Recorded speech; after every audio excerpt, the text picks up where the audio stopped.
Welcome back to Pen and Prosper, a podcast where JT Lawrence is coaching me, Melissa Delport, to be a six-figure author, and we are putting it on the internet. It is the 14th of August. Hello, JT. Hello, Delport. How are you today? I'm very good, thank you. Excellent. We have just interviewed such a wonderful person, so I'm going to let you introduce her. I won't say her name, but I'm pretty sure everyone's going to be dying to meet this guest because of our episodes that have come before. But before we get to that, a huge thank you, as always, to our paid subscribers. We have a new paid sub. Brian G. Turner, by any chance? Brian G. Turner. Welcome, Brian. And I think Brian has already navigated himself into the Facebook group. For any of our paid subs, we do have a Facebook group, and you are welcome to find us there, and you can join, and that is how you can have a little bit more access to other subscribers. And there's actually quite a lot of discussion going on in the group now. Yeah, it's getting busy, which is awesome. Yeah. And then you guys also do those Facebook videos where you share your lessons. I think that's so good. Yes, once a month. It's really nice because it's a bit of a hive mind. So there's multiple people testing multiple things that they're learning in the pod, and then they're feeding back what worked, what didn't. And quite a few different genres too, which is very cool. Yeah. So that is once a month, and that is also available to paid subs. If you do want to support the pod and become a paid sub, you can find us on Substack. Mm-hmm. And do you want to announce YouTube? So we have monetized the YouTube. So how does that work? Can they actually subscribe on YouTube? Yeah, you can subscribe on YouTube. That's fantastic. Yeah, you become like a member, and then you'll get the same benefits as the Substack subscribers. Yes. Okay, perfect. As always, a huge thank you to Elize, our editor extraordinaire, who has changed our lives, and to our sponsor Vellum for the book formatting software we could not live without. I have the link for Vellum. It is vellum.com/pen and prosper. Perfect. And that just lets Vellum know that you heard about them here. Here. Right. Okay, let's introduce one of the loveliest, bubbliest guests who has had no sleep and still managed to bring so much personality to the show. Isn't she incredible? Yes. JT, do you want to do the honors? Stephanie Hudson had dreamed of being a writer ever since her obsession with reading books at an early age. What first became a quest to overcome the boundaries set against her in the form of dyslexia has turned into a life's dream. And Stephanie has written an insane amount of books. How many, Delport? 62, I think. Yeah, 60 plus. She's earned over 7 figures in royalties, and she's just a powerhouse. And she had a lot to teach us, and we were listening very hard. Yes, and I think her biggest strength is just her connection with her readers. Her readers are rabid fans. I dream of that kind of connection with my readers. I really do. Like, she is, and I'm in her reader group, and I'm on her Facebook page, and she is, this is who she is. Like, she comes across exactly the same. She's just unapologetically Steph. I think her superpower is her brain, honestly. I think it's such an interesting, she's got such an interesting setup there. And I think that's why she does so well with her readers too, and so well with her writing, because it's about people for her, and like, she knows her characters, and that's why writing is easy, because she knows what the characters are going to do. She just knows them so well. It's one of the reasons her readers love her so much, because she cares about them and she thinks of them as real people. I think a trap that authors often fall into is we look at them as demographics and people to advertise to, whereas I don't think Steph thinks of them like that at all. It's like, she describes it as a family. Yes. And I mean, it's a big family. That is a huge family. Yes. But I think they see that she's authentic and she's warm and she's just a wonderful person. So and for anyone who hasn't put it together, Stephanie is also the wife of Mr. Blake Hudson, one of our favorites on the show. Although you will figure that out very quickly, because I think Blake came up in conversation a time or two. Just once or twice. Okay, so also before we do start, this is part 1 of a 2-parter. As we know, the Hudsons are guests that we can talk to for hours. Yes. Although I did think Steph might break Blake's record, but he holds it. He holds the 3-hour. She was coming off an 8-hour writing session when we interviewed her, so maybe that's why. Let's give her time. Yeah. When we have her back for wine and chats, then I have a feeling it'll go on for a lot longer. For a lot longer, yes. Okay, shall we dive in? Yes, let's. Okay. Hi. I didn't realise I had to click something. I'm there, sat here, just staring at my screen. Well done for clicking the button. God, honestly, My husband just woke up, like set his alarm to A, come down and make me a cup of tea, and B, make sure that I got on here okay. He's a good man. He's a good man. He's doing God's work. I know, bless him. Oh, what is the time there? 5:30 in the morning. Wow, and you've just written through the night. Yeah. Tell us what you've just been doing. So, I mean, I usually write until about 3, maybe 4 o'clock. So I've just gone a little bit over. But it's all good. Oh my God. How did it go? Yeah, not bad. Yeah. How many words? I don't go by words. I go by chapters. So I've done 4 chapters today. That's a lot. That's amazing. Yeah. I usually try and get my work method is just all over the place. It's like I wouldn't recommend it to anybody. If anybody asks me for any advice on how I write, it's like just don't do what I do. But it works, Steph. It clearly works for you. I know this interview is going to go great if I say that, isn't it? How many books do you have out now, Steph? 62, I think. Oh my God, that's amazing. I know. Yeah. All in having that backlist, Delport. And that backlist.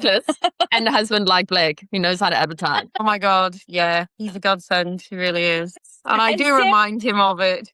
Oh, good. Yeah. And Steph, all your books are they all in stable? They're all PNR, right? Or in the realm of? Yeah, most of them. Yeah, I mean, funny enough, what I'm writing at the minute is my first kind of step into just dark romance. Oh, wow. Yeah, so and it's so hard not to introduce paranormal to it. There's so many times. Where is the werewolf? Where is the werewolf? I could make a There's something missing from the story. I don't know what it is. Honestly, it's like trying to pull out of me, and I'm like, no. So it's been fun, but and are you writing it under... not what I'm used to. And are you writing it under your name, under Stephanie Hudson? Same, so your readers know? Yeah. Okay. Yeah. Oh, that's exciting. Oh, so we're catching you on the cusp of a whole new genre. I know. I'm funny enough, I'm so, like, I haven't been this conscious. I mean, I'm like reading everything through so many times, and I normally don't do that. So I'm just super conscious about writing something new and totally out of my comfort zone, which is fun. But it's like, you get those nervous kind of moments where you're just like, am I doing it right? Am I going too much? No, it's fine. I've read a book that's way worse than this. Like, as in, with like the, not worse, but the darker side of it, like really pushing that level. And I'm like, there's definitely going to be some trigger warnings. That's all I'm saying. So do you read a lot of dark romance? I have, like, building up to this especially. I mean, to be honest, I read pretty much all genres anyway, but this is, I mean, they usually lean towards the paranormal, like, or sci-fi or that type of side of things. They're always romance, I'll say that much. If it's not got romance in it, I'm like, not interested. Yeah. But that's great because it keeps your brand, at least people know what they're getting. At least they know the overarching genre of what they're getting when they pick up one of your books. So that's great. Exactly. I mean, I'm writing another genre as well. I'm writing actually 3 different books at the moment. And the other genre that I've gone into, which I've got a co-author with, is high fantasy, and that is a whole different ball game. I'm like, so that I'm learning a lot. I'm sure with that one, definitely. Would that qualify then as romantasy? I think so. Yeah, I think. I mean, it is heavy on the fantasy, more so than the romance. My co-author Mike, he's definitely more on the fantasy side, and I'm like the introduction to the romance that I can inject there, that he has no interest. Well, he has as little interest in it as than I would. So it's fun. It's definitely fun. Will you market all of these different genres now that you are kind of stepping out of genre in your set? Because my biggest thing with you is I think that you've just got such an amazing reader connection. Like your reader group and your page and we were just saying before you came on, that's where we've seriously we don't have a rabid reader base. And you've really nailed that. So will you then market to that same reader, like all your genres, or are you going to split and make your life harder? I mean, I'm so lucky. I'm so lucky with my fan base that they pretty much read most of, almost everything that I put out there. So I'm really lucky that when I start talking and getting excited about, spreading out and doing different genres, it's kind of, they're happy about it because, it's something new to kind of jump straight into. But there's the side of it where, I would probably say out of those 62 books, I think it's something like 58 of them are all based in the same world. Oh, wow. Yeah, and they all interconnect. And so people just want more of that as well. Yes. So it's really having that balance between the two, because you want to give the fans what they want, but on the other side of it, you also don't want to get writer's fatigue where you're just writing about the same characters all the time. So that's it's kind of a halfway point. I've always got like one foot in the afterlife world, but then the other side of me is like, oh, but there's this story and I want to write this about totally new characters. And you get that excitement about writing book ones again, especially when you do long series. So it's a balancing act, definitely. I just wanted to know how long your longest series is. So my first series is 14 books, and with word count, that's probably the longest because they were the biggest books. They were the ones that I started with. And I don't know why, but back then I seemed to have it in my head that if I wanted to be taken seriously as an author, I'd have to write bricks, I'd have to write the biggest books ever. I've recently, through my years, I've learned that that's not necessarily the case. But, the first 4 books is over 1 million words. Wow. Oh, wow. So, that's a lot. It's a lot. And I'm just thinking Kindle Unlimited, pages read. Jeez. I mean, I remember when they started Kindle Unlimited, the page reads. And I was definitely happy smiling because it actually worked out that if somebody read my book on Kindle Unlimited, I would earn more money than if they bought it. Yeah. So I was like, I'm all up for it. Go for it. Get them all in there. So brilliant. Yeah, it was. It's been a journey. And when was your first book? When did you publish your first book? So I wrote Afterlife back in 2010 and tried to do what many people did and go down the publishing route. And I could wallpaper a wall with the amount of rejection letters I got, but I wouldn't allow it to dishearten me. So I started writing book 2 straight after. And I remember I was a waitress at Frankie and Benny's, which, a chain restaurant in the UK. And I would remember taking my laptop with me and writing during my breaks and stuff like that. So, still as a struggling waitress, not earning very much, you live in hope. Yeah, and amazing. I'm also dyslexic as well. So, oh, wow. That was a big kind of trying to prove a point to myself, because I kind of didn't do very well in school and I got told that I wouldn't, I could never be a writer. Yeah. So, like, hold my drink. Yeah, exactly. Where's my wine? A million words later. I know, exactly. Yeah, take that, teachers. Yes. To my teachers, not all teachers. Yes, probably. No, we love teachers. We love teachers. There was just one particular English teacher, and if I could ever see her now, there's always one though. There is always one. I know. In my school.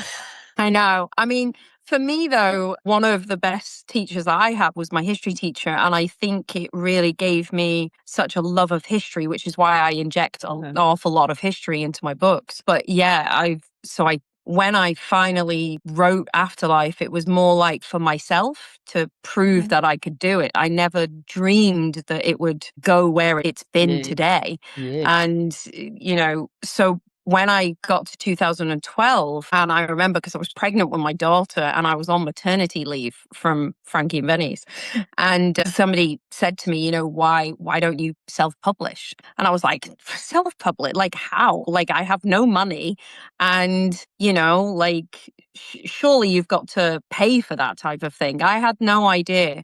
And when I started to really look into it, I was like, well, this isn't going to cost me very much. It's just front cover. My mum had edited my book. My sister was a graphic designer. Oh, wow. That all came together really well and really cheaply.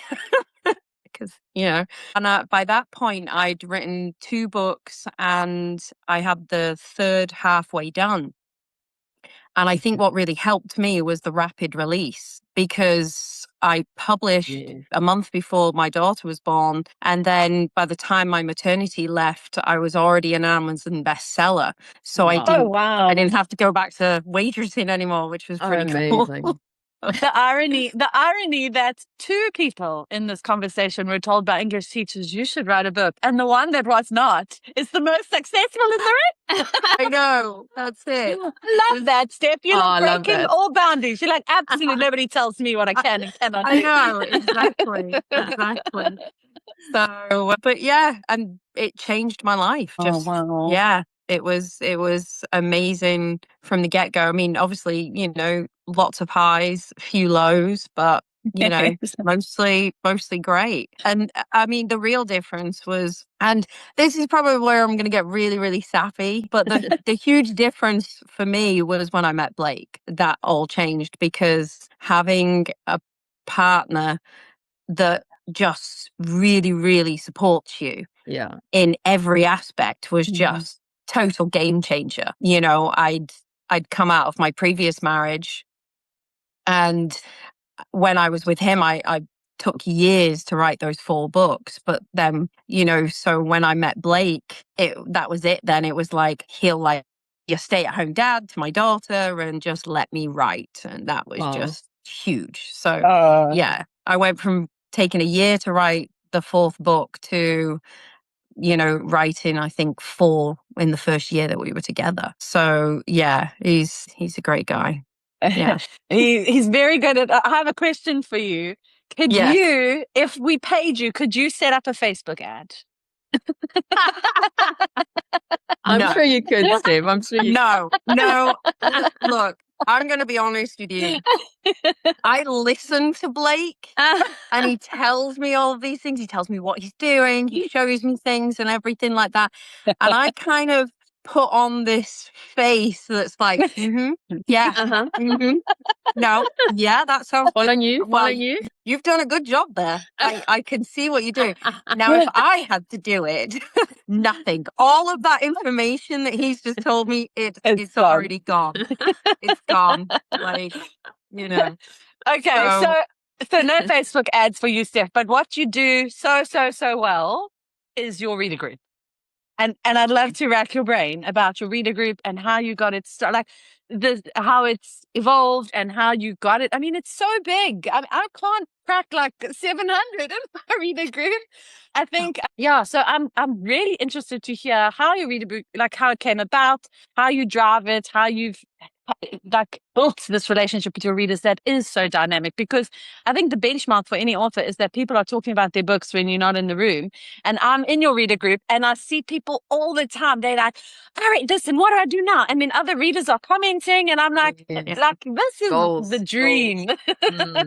Oh, bless you. Thank you. I have to drive my reader group all the time. I think, JT, you the same. We have to like make a post and hope that someone, whereas you could leave yours, Steph, for weeks and I think it would just happily carry on. Everyone would have conversation without you. Yeah, I mean, it is straight. Well, it's not strange. I mean, it's fantastic and I love it. I think, I mean, I do a lot of lives and I think people where I've done a lot of book signings, and one of the most wonderful things is some of my very, very first fans.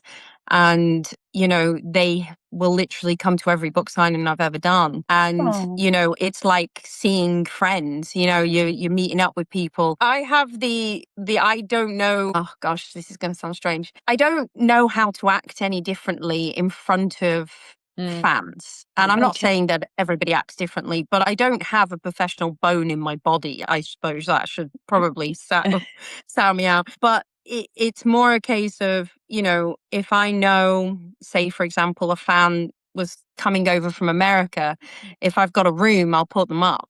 Okay. And I've never met them. and I think that type of... Look, you have a few rooms I don't in advise this to everybody because, you know, we've all seen misery. Yeah. Okay. I've been very, very lucky. Some of, you know, the fans that I've met or have invited into my home and that, you know, a lot of them have ended up working for me or, you know, have followed me. Well, 2 of them are working for me at the moment. At one point I had, you know, like more before they then moved on to other things. But it's just, I don't know. At the beginning, I'm trying to think of some magical formula that I did and I applied. Your books are just that good and you're just that nasty. Oh my God. Thank you. I think the one thing I will say is with the books is because it's so heavily character driven and I'm all about character development and all of the side characters, you know, I give them their little moments. I think it's that, and because they're such big books, I think it really immerses people into kind of the world. And so people have so much of it to go to that they can really sink their teeth into. So, you know, having people come dressed as characters or people, you know, getting tattoos and people buying merchandise and things like that. I think it all just feeds itself. And because people want to talk about it because they're waiting for the next fix. Yes. I think that really does help with the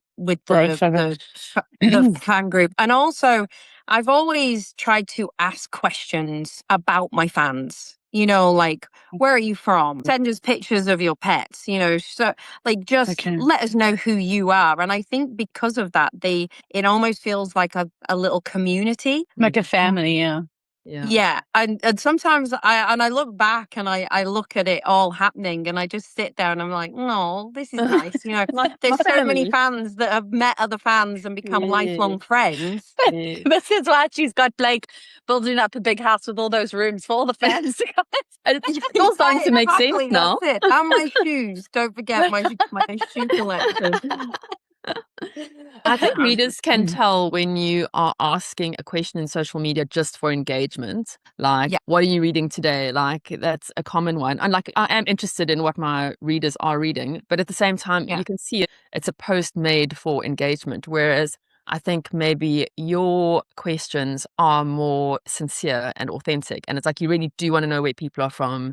You do want to connect 100%. your fans. Yeah. And I think people can tell that. Oh, thank you. I mean, I think the thing is as well is, you know, it's like I'll run a lot of polls and, you know, that will then spark conversations within this poll. Like, you know, what books do you want to read next? Like, which character would you date? Which, you know, there's so many different ways to go.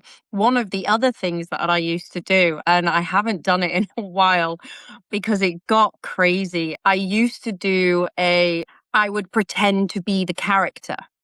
So ask me questions. Okay. So I would play the main guy, Draven, and you also have a Draven. I better change the name of my main character. Not main character. Sorry, never mind. Have you got a Draven? Yes. I've got Dominic Draven. So yeah, it's fine. It's okay. Sorry, It's a common name. It's fine. But yeah, I would play this character and I would be answering all of these questions online and they would sometimes get filthy. And I'd be sat here going, what am I doing? I'm sat here pretending to be like a guy who's thousands of years old, flirting with all of these women online.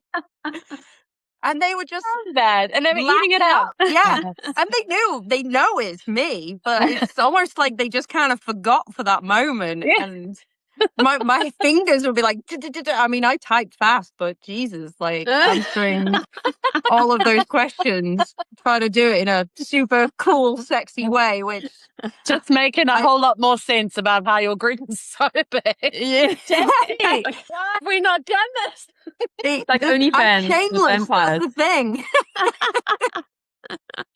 I love that. Yeah.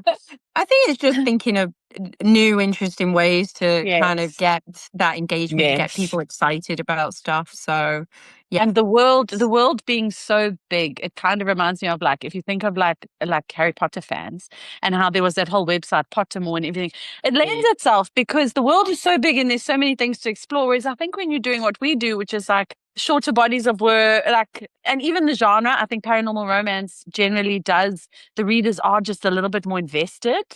100%. 100%. I mean, it's the same with merchandise. You know, it's very difficult, I think, to sell merchandise for something like just a contemporary romance or anything like that.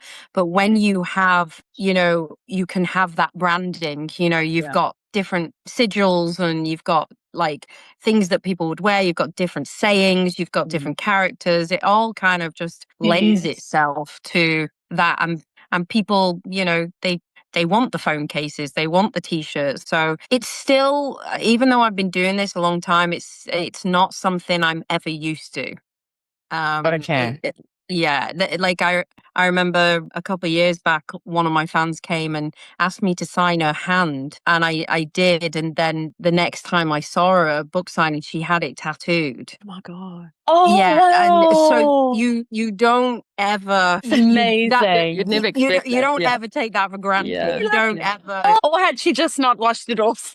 I know. I felt like I was like, I'm just gonna lick my thumb here and just do that mum thing that's totally gross. But Delport, that would never work for you because you know how you sign books. So I know, it would be disastrous. Delport's like the worst no at thanks. signing books. That's She the just worst makes a mess. signature. It's just a mess. It's a hot mess. No one would be getting my tattoos. Absolutely not. You know, I was so nervous that I'd spell my name wrong. Like that has happened. That has happened. And I've done all sorts of things.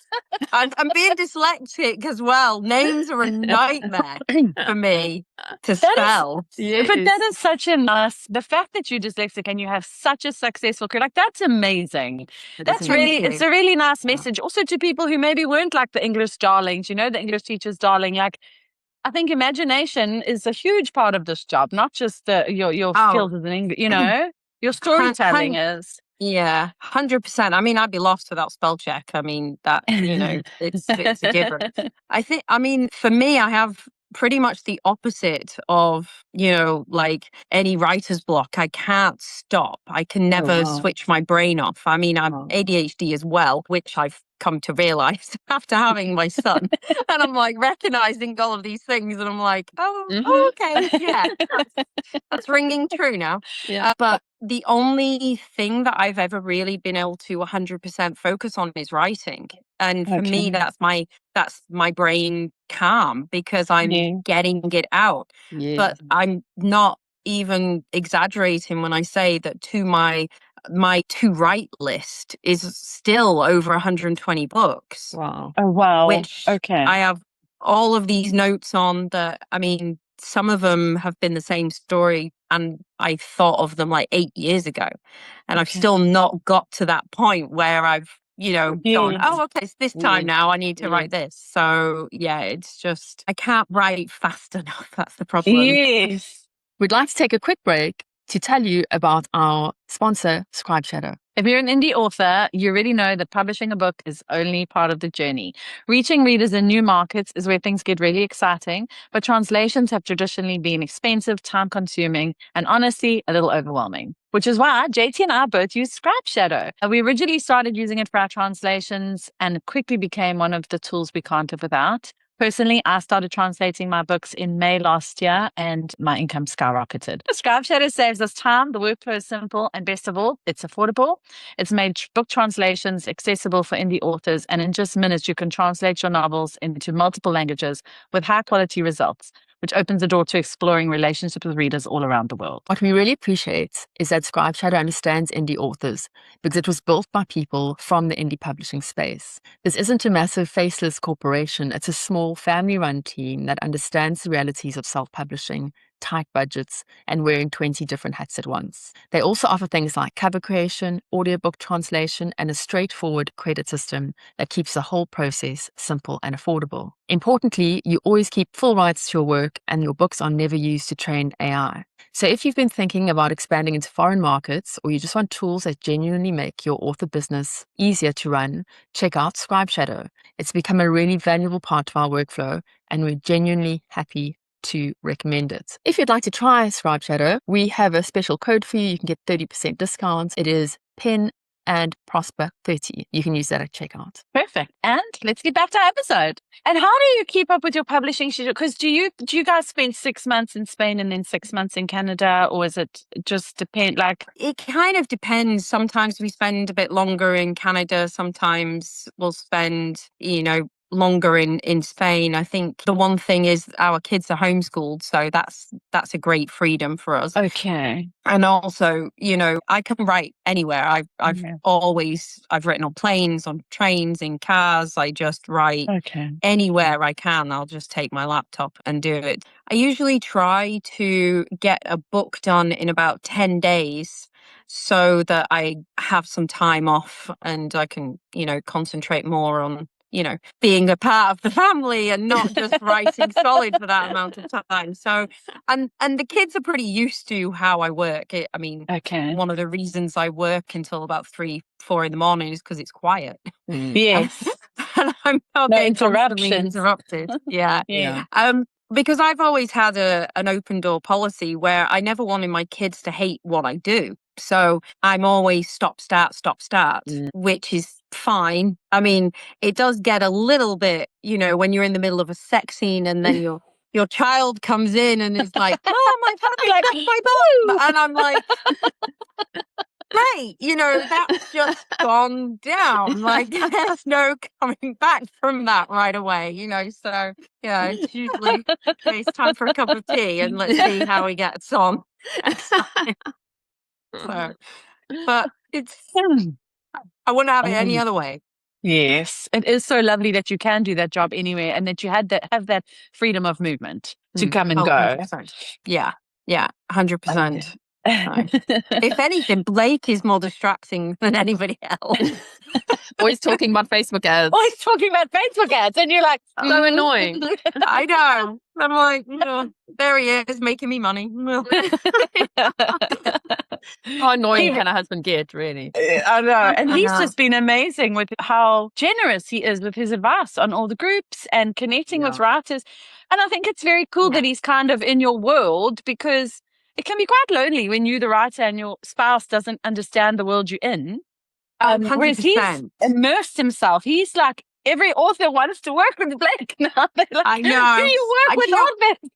So proud of him. Honestly, I could not be more proud of him. In 2019, I was earning pretty good money when we first met. And, he was stay-at-home dad and, great with babies and doing all of that, midnight feeds and all of that. And, so I was really lucky to have that. But then in 2019, my sales just started plummeting and I was bringing out books, more books than I'd ever brought out before. But it just didn't seem to be going up like it used to. Yeah. And, we had the decision where it was like, right, well, I'm going to have to start writing part-time and he's going to have to go back to being a truck driver or something's going to have to give. And I remember, him just starting to look into things and, I'd find him doing the midnight feeds and all of this because we had a very, our 7-year-old, well, 7 now, but, he was only a tiny baby at this point. And he would be researching everything online to do with Facebook ads and advertising and everything like that. And he just came to me and he was just like, "Do you trust me?" And I was like, "Yeah." That's a loaded question right there. Is this a trick question? Yeah, exactly. I'm like, can I get some more context around this? And he just said, "I want to put our last savings into Facebook ads." And at that point, it was kind of like putting everything on black, or it was like gambling. And he just changed our lives completely after that point. It just went into a whole other level. And he's been doing it ever since. And he's incredible. The thing is with Blake, because he thinks of it from the buyer's perspective, obviously the reader's perspective. And I wonder if being exposed to you and your readers it kind of put him in a different headspace than a normal Facebook guy. You know, because he's you know what I mean? He comes at it like a reader, almost like how would a reader, to how the buyers, the hot, the cold, it's not just the consumer psychology. Yes, it's incredible. I think so. I think because, he's been there for every book signing. He's met the fans. He's been helping me with the social media side of things, like pretty much from day one. I think that he has a really good sense of what the reader wants. And if you can tap into that, then that's great. I mean, this is why he'll always say that he does better with kind of paranormal romance when it comes to advertising and stuff. I mean, recently that's not the case, but before that was his specialized kind of advertising goals. And then the one thing with Blake as well is that he's always trying to learn new stuff. Like, he doesn't stop. And he's probably got ADHD, if I'm honest, because we're very, very similar. It's a family thing. Yeah, we have lots of hobbies and we never stop. And I think we just fuel each other when it comes to that. But he's always looking for the next. He'll wake up and he'll go, I've had a great idea for an ad. And I'm like, okay, seriously, I'm going to bed dreaming of hunky guys with wings and fangs, but hey, you're going to bed dreaming of adverts. Like, we're very different in that way, I will say that much. But yeah, he's always looking for the next thing. He's never just like, this one thing works and that's what I'm sticking to. Yeah. It's a very dynamic. That is I mean, you have to be like that with Facebook ads. You just have to, because they change it all the freaking time. Oh my God. That's why we keep having to bring Blake back. It's all right. He can do the research and then he can just tell everybody else. It's fine.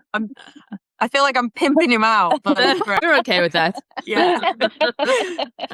But I think he's very good at what he does, and he's very generous with his time, and he's always been like that. He's always wanted to help people and teach people how to do things, and he's, apart from me, can't teach me how to do it. That's why he's so generous with teaching us, Delport, because he won't have it. He's just not listening to me. Yeah, that's it. Like, we listen, we take notes. It's like, finally, someone is listening. It's like my wife just stands there and goes, It's like, finally, he's been heard. And I think it's a magical combination with Blake's knowledge and in-depth knowledge of Facebook ads. And like you say, it's like this consumer-like philosophy. JT, what did you call it? Consumer psychology. And then your rapid release, your constant and your fan base. I think you guys have just got such an incredible winning formula between the two of you. And I think if either of you stepped out, like, it wouldn't, Yeah. I was going to say the same thing. Like, we all like, Blake's amazing, but Blake's method wouldn't work as well if you weren't the author you were. I mean, the prolific. You bring in everything to the table. Yeah. And for him he's to work bringing everything to the table, as Delport says. So no wonder you guys are so successful. So such superstar. Power. Yeah. And if you guys want to adopt two middle-aged women, we're here. We like Spain. We like big houses in Spain. Hey, look, he even does laundry. I'm not joking. Like, I guess stop it now. I'd love to say that I taught him well, but he came like that. So, yeah. I mean, he does. I think that's the thing as well, is especially when I'm in my solid writing mode. He knows that any free time I want to spend, it's going to be with the kids. So to enable that, I feel ridiculous saying this, but I get all my meals cooked for me, my tea brought to me, and because in his mind, that's what I need to focus on. So he just enables everything around me to do that. It's very clear that he knows you. Yeah, shamefully, like, the only things that I do is the social media, but I also have help with that. But I can just focus on writing, which is the best and my favorite part of the job. Yeah, you're creating assets. Yeah, and it's, for him, he just wants to help with that as much as possible. Yeah, and he's always been like that, and so I'm extremely lucky in that sense. So yeah, I know when we've had him on, and he'll mention things, and he'll say things like, Steph's writing process is this, or if she's in the writing cave, she needs this, and so he's very cognizant of your process, which is so lovely, because then he can work around that. Yeah, exactly. And there's never ever been a single moment where Blake has ever, I suppose bitter is the wrong word, but resented it. There's never been any of that. It's just made it incredibly easy for me to get out a book a month or write the way I do. Goals, yeah. Mark and Marie need to step up, JT. I'm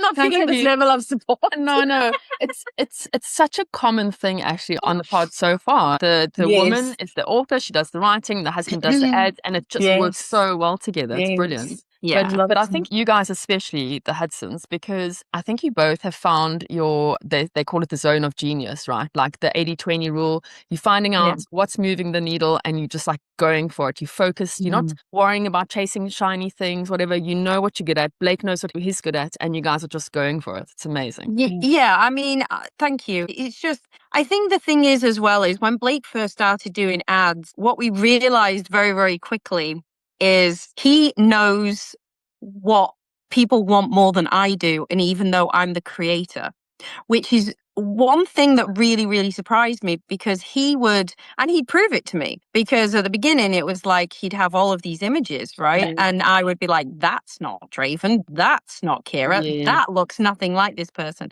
And he's like, okay. But he would be testing all of these ads, and his ads would always come out better than mine. So eventually I just had to shut up, because I was like, and hold my hands up and go, okay. You know this. Some things. Yeah. So shamefully, I don't even check. I don't actually have a way to check, because I'm not signed into anything. I never check my sales, my ads, anything. We check your ads, Steph. We check your ads. We check everything for you, Steph. Don't worry. We got you, girl. We got you. We want to see what's happening. Yeah, I'm just every now and again with a cup of tea going, so how's the ads going? And he's like, great. And I'm like, oh, okay, great. And then that's it. Or he'll show me on the phone, and it'll be like, oh, that peak's good. Great. Good job. And then I just get back to my little worlds, and I love it. Speaking of your little worlds, so you said that you are going to be, because I mean we love Blake, but that's it now, right? We've it's over now. We move it now. I can't take this. I hit my Blake quota for the day. He just seems to be the star of the show every week, but the guests just want him back all the time. So I mean, the subscribers. Hey, look, I had to take down my Blake poster earlier just because I thought it was going to be too much. Probably would have gone viral. No, guys, we should definitely license that Blake poster. You know how many would sell on the YouTube channel? You sell Blake merch. Do it the Blake way. Just be a picture. And it's always like point. Okay, enough now. Enough about him. Okay. So this co-author project, you said this high fantasy. So I've always been so intrigued when someone says they're co-author. Like how? I know everybody has a different way and a different method. So how are you managing it? Like how did you start it? What made you decide to do it? And what parts of the process are you most involved with? So basically I co-author. So I've done 3 books. The first I co-authored with Blake, which I just got all my own way, which was we're great. We're back to Blake. Oh my God, we tried. No, damn it! He always comes into it, slips in there. But yeah, we did co-author a book together called Devil in Me, and if he'd have had his way, he'd have killed off main characters and everything. I was like, no, exactly. So other than that, which was a different kind of ball game, my next co-author I wrote with my friend Liz, who actually I met as a fan. She was a fan of mine, and I met her about 12 years ago. And it was when I invited 100 people around to my house for a party. I'd never met. Does. Yeah. Yes, you did. And she was there, and she came early because there was a post saying, do you need any help? And I was like, yeah, sure. And so she came round, and I literally, the first time I met her, I made punch with her, and we just hit it off from that point on. Making alcohol together obviously forms a great friendship, apparently. And she'd always wanted to write a book. And, I've always encouraged her to do it. And we were in Spain. She came over and stayed with us, and we got talking about this story. And I was like, right, okay, well, let's just do this together. And she was like, she'd never written before. Oh, okay. So I was like, I kind of thought, don't worry about it. I'll take you under my wing. It'll be great. And we went through the story together. So the great thing about, and I'm also doing the same thing with a friend of mine, Mike, who hasn't written a book yet. And I'm taking him under my wing and doing the same thing. And the one benefit as well that I get from that is the complete trust from them, because I kind of get the overall last edit. And I do feel bad sometimes because they'll have written something and I'll completely change it. Yeah. Yes. And I don't think I could get away with that so much if it had been an experienced author who, they do have a lot of trust in me. And it's it's a wonderful thing, and I'm very honored that they do, but it does obviously make it easier because you've got that more control, and they've read my stuff as well, and they know that they have it's not rubbish because they know after 60 odd books I know what I'm kind of talking about by this point. One would hope anyway. Just a little bit. This is what I tell myself in the mirror when I'm trying to give myself a little pep talk. You do know what you're doing. Yeah. So that's the kind of process would be they write the chapter after we've gone through the story together, and I give them a chapter breakdown, and then I get the chapter, and then I add my part, or I rewrite some bits and things like that. So yeah, it's and that's such a great springboard for them, because it gets them to their name associated with your name, and then if they're out on their own, it's just such a good springboard to get them going. Yeah, exactly. I mean, Liz, who I write with, and we've brought out 4 books together in the series, and hopefully many more to come, because it's a whole new world that I've kind of started. And the first book, she was very apologetic, almost like she didn't have that confidence. So she was constantly like, oh, I hope this is okay. I hope this is okay. And what's been a wonderful journey is seeing her confidence just build and build with each book. Fantastic. And it's such a lovely feeling, because I remember when I first started and seeing that excitement with her signing books at book signings together, and fans making lovely posts and the lovely reviews and stuff. It's just built her confidence up so much, to the point where she brought out her own book. Oh, brilliant. Okay. So yeah, lovely. it's just it's been a lovely journey to share together. Speaking of those events, so JT and I were saying you are so good with your events. Like, events is kind of one of your, definitely in your wheelhouse. Yeah. So do you have favorite events? How did you get into? Obviously, for me, this is unfortunately here in SA we don't have anything like that I could attend. I know you do, JT. You've got quite a few, but I do find that mostly romance does really well at events, any form of romance. Oh, 100%. 100%. I think for my events, I'm quite a theatrical person in that regard. Like, I think, I write my books almost like as a movie that I see in my head. So it's all about sets, and it's all about one of our first ones. I wanted the venue is hugely important. We held it in a monastery.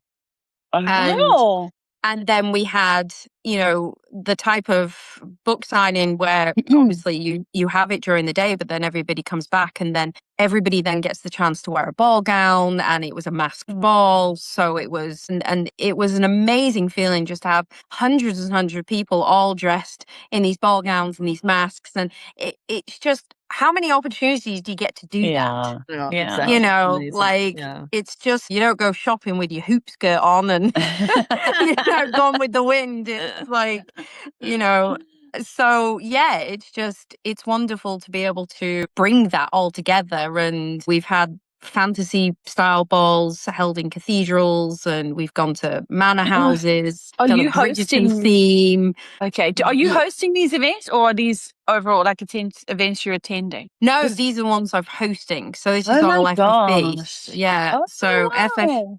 FFB is fiction fans and ball gowns. And then we recently, the last one we did an FFB After Dark. And that was a smaller event that we threw, but it was all about the entertainment. So we had, strippers and, like food. yeah, I've always been told I don't do things by halves. So I definitely like to push the boat out when it comes to these things, because it's something that I love doing and I love seeing, and I've got a great team that organize it all. So I've just got to end up showing up on time. In your hoop skirt. Yeah. With your dollar bills for all them strippers. Yeah, exactly. I might have had some perks, like being like, getting up with them and stuff like that, making an idiot out of myself. But that's in the back room, setting up Facebook ads. Yeah, that's it. Poor bugger. Jeff, Afterlife, I know you said like 58 of your 62 books are all set in that one world. Is that the Afterlife world, universe? The Afterlife world, yeah. So do you follow, is it kind of different characters? Is it like, how do you stay in world for so long? I know JT's done like 2 series in one world, but I must say, like, it's quite daunting, although from a marketing perspective, it's genius. So you obviously, 50 odd books in one world, that's commitment. So it's I like to think of that I save all of my brain power for writing, and I don't really have much left over for everyday life, which is funny, because when you tell people you're an author, they kind of go it's almost like this, really, because I suppose I'm a dipsy person. It's the face you give Blake when he tells you the ads are doing well. Yeah, exactly. Really, it's almost like, oh, bless you. But I don't know what it is. I retain all of that information really well, which is bizarre, because I also don't make any notes. Oh, wow. On the stuff. So when I started writing Afterlife, which was originally only 12, and I brought out 2 later on, every time I introduced a new character, a new king, I had to have his backstory already in my head, because I knew that I was going to do a spin-off about them. Okay. And so there's 3 main series, really. There's Afterlife, Transfusion, and the Hellbeast King. And those are the 3 main kind of male characters that it follows, but I also entwine them all. So what you find out in, the first 12 books, I had to know all of the other stories, all of the other 22 books, before I could even write that one. Wow. Okay. So, and then you went a decade of writing before I could even start some of those characters or some of those stories that I'd had in my head for so long. Wow. So I don't know why, but I seem to have a knack for being able to go, right, okay, that's with that, and that's with that. And, I think, I don't know whether it's the way my brain works. I write, I can listen to music and sing the music at the same time that I'm writing. Okay. Yeah. So that's the ADD brain there. It's a special kind of brain. That's what it is. And that's the only thing that I can account it to, is that I'm able to just, juggle many balls, but in actual fact, I can't juggle for shit. That's the only way I could describe it. But you did mention unprofessional sounding. You did mention that your books are very character driven. So perhaps you know them so well. That's why you remember everything about them. I think that's it. I've done a couple of other books based on those side characters as well, which again, I've had to know the story of. So even there's probably about 15 to 20 characters in there that I know the backstory of, but I haven't written their story yet. So I think having that all in my head from the get-go was what really helped, really changed it for me. Okay. Yeah. Steph, can we talk about your writing process? Yeah. Sure. The chaos that is. Yeah. I knew it was coming. If I haven't sounded professional up until now, then there is no hope with this one, but I'll give it a go. So my writing process is probably slightly different to most. And that brings us to the end of part 1 of our Stephanie Hudson episode. So unfortunately, you will have a week's wait, but it is worth the wait as far as I'm concerned. JT, any closing thoughts? No. Everything left your brain. Everything left your brain. Hey, yeah, you see I how wasn't it feels. expecting you to ask me anything. I was just going to smile and wave. Okay. Shall we just close out with an awkward wave? Okay. Let's do that. Before we go, we'd like to say a huge thank you to our paid sponsor, Vellum, the book formatting software that we could not live without. If you would like to try Vellum and let them know that we sent you, please visit tryvellum.com/pen and prosper.